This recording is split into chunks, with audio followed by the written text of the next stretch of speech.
Hey everybody, and welcome to In the Running, the podcast where we bring your local elections to life. We're your hosts, May Dapkus and Olivia Self, two rising juniors at Mountainbrook High School.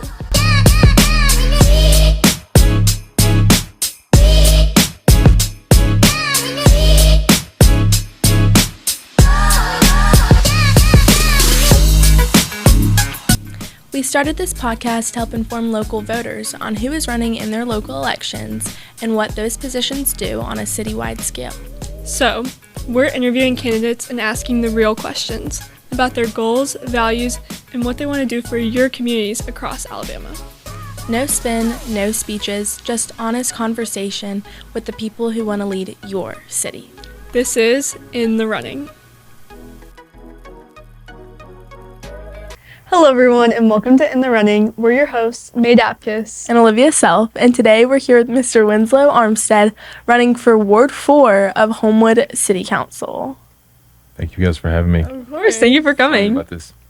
Can you tell us a little bit about yourself, like maybe your hobbies, backstory, anything interesting about you? Sure, yeah. So I grew up in Birmingham, and I actually went to Hoover High School, and I actually went to Alabama for I was focused on football. That's kind of where my sort of story kind of begins. And I was following my then girlfriend, now wife, and this is like the year 30 for us, like together, like 23 married. And so I had a lot of surgeries and injuries at football, but it was a great experience. And then we moved to Homewood in 2016 and had 3 kids in the schools and coached some basketball and served on some boards, and now we're here.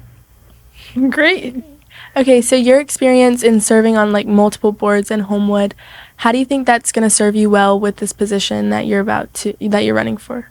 You know, it's funny because I thought I knew how things worked before I got there. And then you get in and you find out that there's like Robert's rules and how the meetings run and all the preparation work that it takes to get there, right? You just see the votes and you see the panel and you see them sort of go through the order, but all the preparation that it takes and the contact with residents and that kind of thing beforehand is something that you just really don't get to see a lot of. That experience, being able to go through that, trying to form a pattern for how to work and where everything is and who's there and who plays what role within the city, and developing those relationships will go a long way this next 4 years. Which boards did you serve on again? I serve on the Planning Commission, which we are a recommendation body for the City Council. So we dig into these issues and make a recommendation based on our vote. And then I am on the Board of Zoning Adjustments, which we're essentially kind of like the Debbie Downer of it all. Like, we are there to make sure that what rules are in place as far as zoning are consistent and equitable across properties and stay there. And if there is a hardship or loss of use in some way, we try to provide variances and that kind of thing to allow people to make those changes. If you were to be elected, what would be your top 3 measurable goals?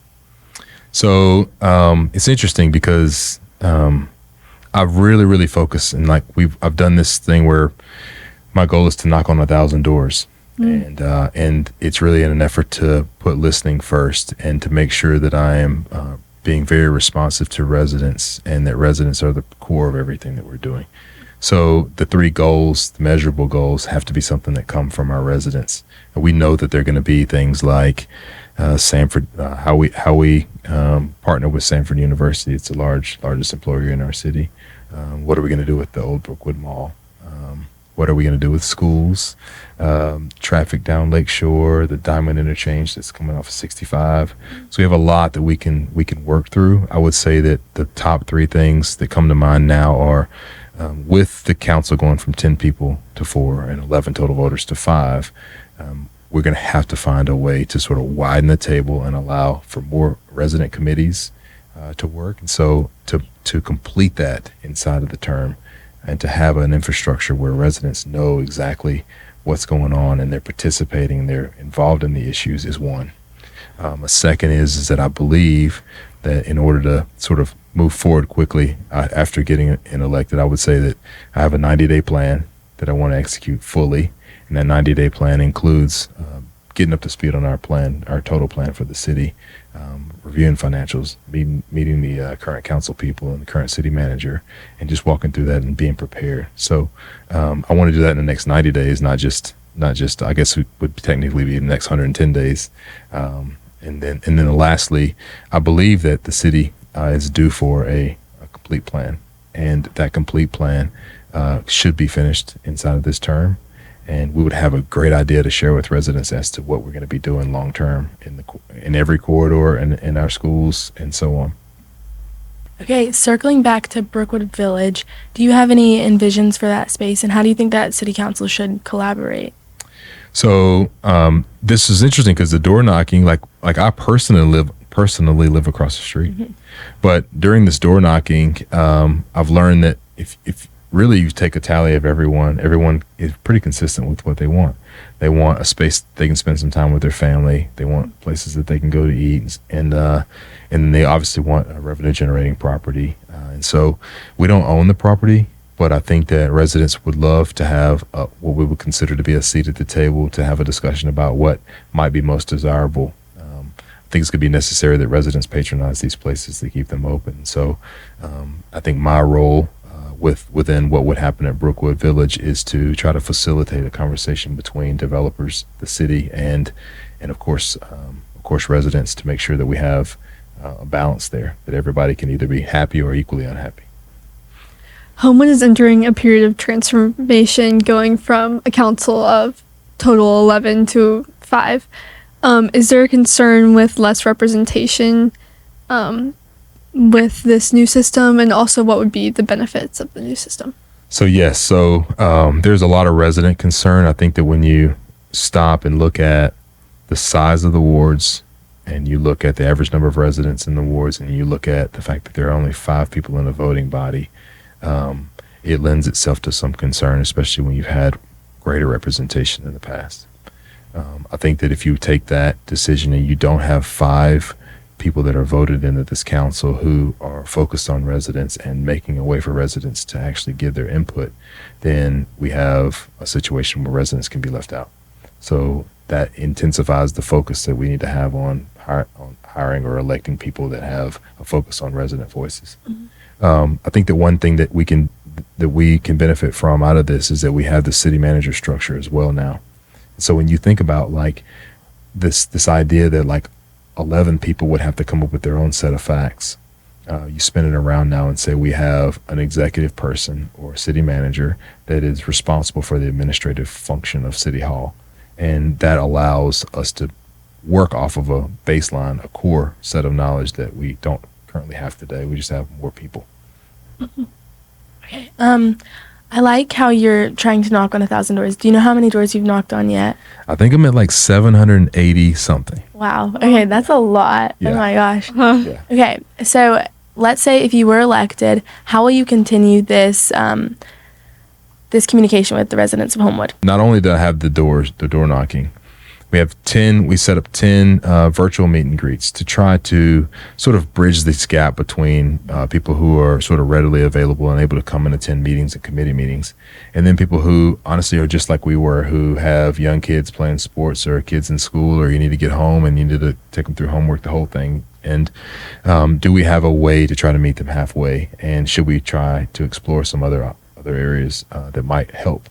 And one of them is, could we set up virtual calls? And they're just meet and greets. You can come for 5 minutes or come for 50, and just provide a way for people to talk and discuss. Jennifer Andress, who is the current council person for the ward, has a newsletter that's been very beneficial, and a lot of residents mention it. And so there would certainly be an effort to keep that running and make sure they're informed that way too. Great. What role should Homewood play in collaborating with adjacent cities for the benefit of Jefferson County? So Homewood is interesting, right? Because it actually abuts a lot of cities. I mean, you got Vestavia on one side, and you've got Birmingham, obviously, Mountain Brook, and some of the Hoover in some areas too. So some of the question is, what are we going to do? And especially like, let's call it social programs, right? Like people that may be unhoused, right? Like, how do we work together to create programs that can contribute to one another to try to help? how do we keep each other informed about what we're doing with the properties that maybe touch both of us, and then what ordinances are going to affect each other. So that communication between council people is extremely important, and I think being responsive to them as people and being willing to sit down and open your mind and speak freely about how we can both support our residents is important. Okay, we want to know what inspired you to run for this place or ward. Yeah. So, so I have the board experience now, the planning commission board experience and the board of zoning adjustment experience, and then ultimately, for one, I also have this sort of experience where my wife and I coached my daughter's third, fourth, fifth, and then sixth grade basketball teams, and that's probably where the patience, I probably get some patience out of that. but I think that ultimately Jennifer was running for mayor, and there was just this sort of crossroads decision as to, do I still feel called to serve, and would my experience help the city of Homewood as we move forward into this new chapter. And that experience, along with 25 years of business experience and 10 in banking and finance, is probably a really good start, or a really good leg up for what we could do as a council. Okay, to summarize, can you tell us just in one sentence, why should people vote for you? I care about listening to residents. Perfect. I like it. Yeah, great sentence. Thank you so much for coming to talk to us Sure. today. Thanks for having me. You were an amazing guest. And all Homewood residents, don't forget to vote in your elections on August 26th. Bye. Bye. Perfect. That was great.